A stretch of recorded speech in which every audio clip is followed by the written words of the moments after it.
The meta sucks, so you should just play what you love.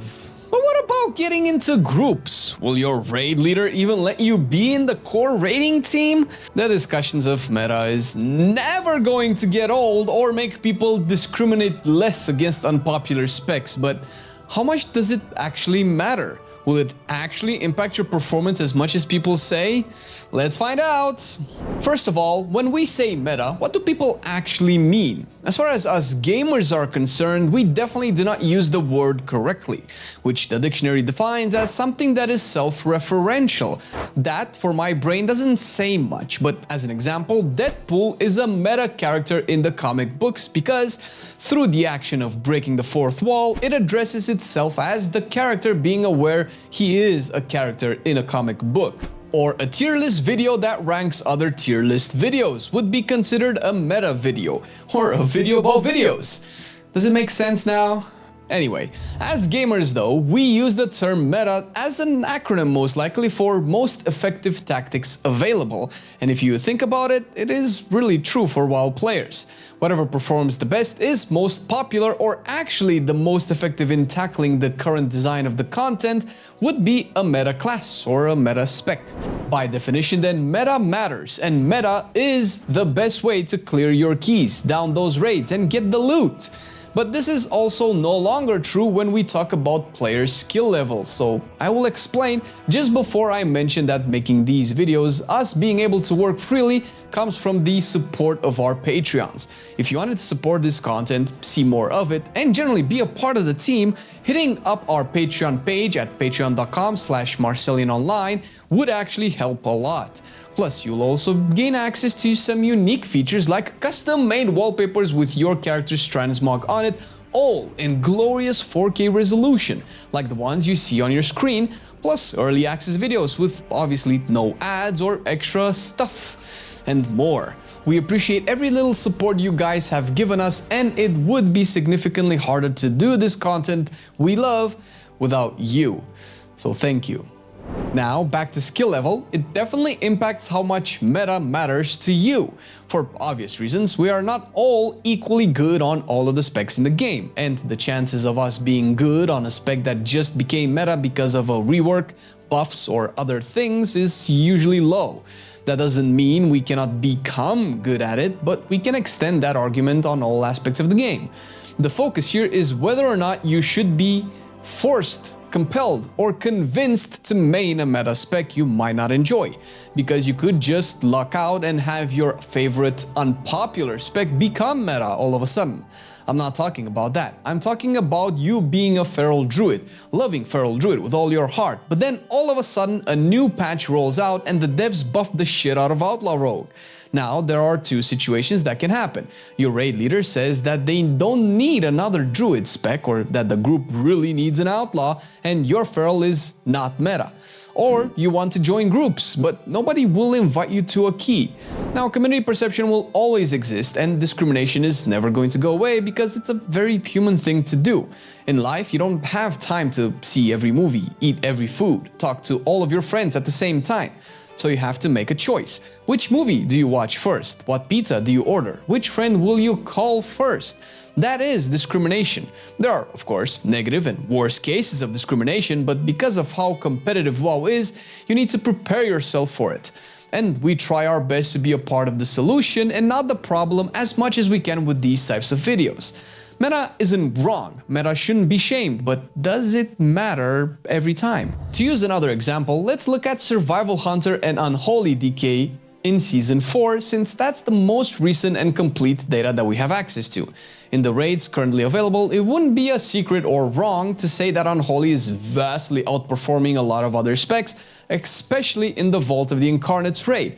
It was especially true in the actual Season 1, where the raid was current content, and Unholy undoubtedly the best DPS in the game then. Definitely a spec you would consider to be meta. On the opposite side of the spectrum, Survival Hunter seems to not only be vastly inferior, but also unpopular at the same time. So if you are a Survival Hunter player and your group needed or wanted an Unholy DK, what would you do? The obvious answer is to switch, but I argue it only matters for you to switch if at least one of the following reasons is true. Firstly, if your goal is to get Hall of Fame or the M+ title, which are exclusive achievements with limited spots open to the player base, and the benefits of an Unholy will increase the chances of getting it, then swap. Secondly, if survival was just broken, and I mean a perfect player would barely out-DPS a tank, the utility that it brings just makes no difference, while Unholy with grips and AMZ would literally make the encounter way easier to everyone, then swap. This one actually hardly ever happens anymore since the devs actively work to make fights as less reliant on mechanics such as grips as possible, although they do usually have one ad fight per raid where gripping things is ideal. And even then, not playing a grip spec in your team is still a correct way to clear the content, albeit a bit harder. But if you are in a chill mythic raiding team, a heroic guild, or even more casual, it doesn't fucking matter.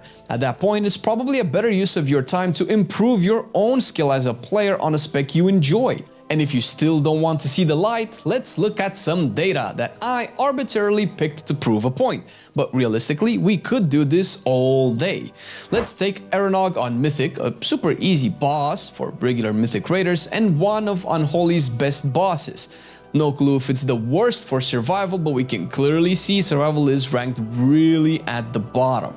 And for the glasses pushing up the nose nerd out there, I know logs aren't 100% indicative of a spec's performance and that there is more to it. That's exactly what I'm aiming to prove here. And before I do that, I am in no way saying that survival is equal or even close to Unholy, but merely looking to show how much people exaggerate. The best Unholy on Aeronog right now, as of researching for this video, finished with 951,544 DPS, while the equivalent survival ended with 532,739 DPS. Your first reaction is to go, holy shit, that's almost double, and that is true. Fuck it is, lol, it's double. But you know what else it also is? Triple the amount this Windwalker did, so in the end it's a bit relative. Now let's analyze why this Unholy gets such a high number. Well, for both these fights, the duration was giga short. I mean, the Survival Hunter ended the fight in a little over a minute, while the DK was 20 seconds shorter. This is ideal of a fight for an Unholy Death Knight since it has a big 3-minute cooldown perfect for bosses, and it would finish its duration just before the boss died. So pretty much the entirety of the fight Unholy is bursting. Couple that with the power infusion it received, a 98.96% uptime on Prescience, a 92.44% uptime on Ebon Might, you know, the augmentation evoker buffs, this performance has been fed more than a Challenger League Smurf account in Iron. This is an extreme case, but these cases contribute to the rankings you saw earlier, to the tier lists that we also make, because data is data, and most importantly to the community perception that has no idea how many hoops this Unholy had to jump through to get this number. And because survival is a much more of an underperformer, not only can it not reach this number, but nobody would even bother to provide the same conditions for it to blow up. The Survival Hunter that we just looked at is the best survival on this fight, and it received 0 power infusions, 0 prescience, and 0 Ebon Might uptime. And hey, look, I have another Unholy here with 0 of the aforementioned buffs. It took so long to find one, by the way. And it still did 774,728 DPS, more than survival, but only by like 50%-ish instead of double. This proves that Unholy is POG for Aeronog, but survival not as much of a meme as people think. Although 50% is a fucking large difference. And this is just Aeronog, sure. We can take all logs on all bosses in all raids in a 47-hour video of data analysis and draw a likely similar conclusion, or we can look at the overall average sims for all specs on a patchwork style fight and see that, wow, what the fuck, survival is better than Unholy in a vacuum scenario? And not only is it better, it's only better by a little bit, and honestly the difference between the specs in this list is vastly smaller than any log will ever show you.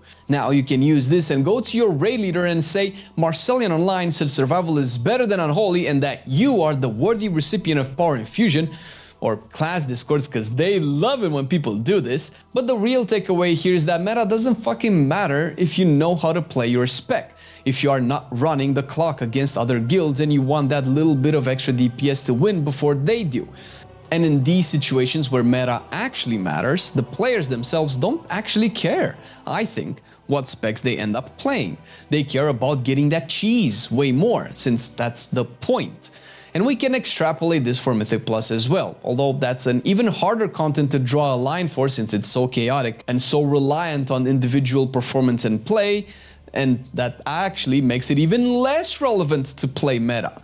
Once again, for the person that takes this too literally, I mean that meta is less important in low to average high content, like keys up until, I don't know, plus 15s. I've personally heard MDI players say specs don't really matter up until plus 20s. What that means is that there is a certain barrier of performance after which there's only so much you can do outside picking a better spec. But do you know how many players even reach that point?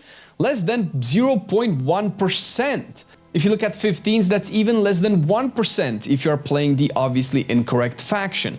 People that clear all plus 10s barely number at about 10% of the player base. So this tracks pretty well with the doesn't really matter until you reach plus 20s talking point. Or maybe it's lower because the worst rank spec for Mythic Plus, Subtlety, only reached as high as plus 17s this season. That means 3.4k rating. Now let me ask you, motherfucker, can you do a 17? Cause I cannot do it. So does it make sense for me to say Subtlety shouldn't do keys? Now, of course, it would make it easier for me to have a Shadow Priest in my key instead of a Subtlety, but we will start diving too deep that way into the details and get lost in the sauce. Meta matters, but meta matters for less than 1% of the player base. For the rest, it sucks. It sucks because it forces people to play a spec they might not enjoy. That in turn makes them play it worse than something they would enjoy. Do you want a fire mage in your group that never talents into remove corruption or mass barrier? Because that's how you get a fire mage into your group that never dispels or uses defensives for the entire party. Or would you rather have a feral that always dispels curses, battle resist people, uses Typhoon in combination with Ursul to gather mobs, shifts into bear and taunts tank debuffs that would otherwise kill the tank? Because the ferals that can do all of that off meta are feral mains you ignore for the Shadow Priest that has no idea that one of the best things he can do for the group is to press Vampiric Embrace during intense fights. Not to mention the fun aspect. If you can just play your ferals, your afflictions, the specs you enjoy, or get these people in your group, you are more likely to get a person that's enjoying WoW, happy to help, most of the time aware that they are off meta, so they will work harder to be useful instead of leaving after the first group wipe 5 minutes into the queue, since that's what meta specs that know they can get into another group in 5 seconds will do. But a feral druid would probably be doing his first key of the season and would literally bring back the car he borrowed with a full tank and fully washed. Think about it. Or don't, since sometimes it hurts to think, especially when trying to decide if you should main one character or play alt, meta or not. And as always, your boys have your back with a video on the topic to explore the other ever-burning questions of mains versus alts.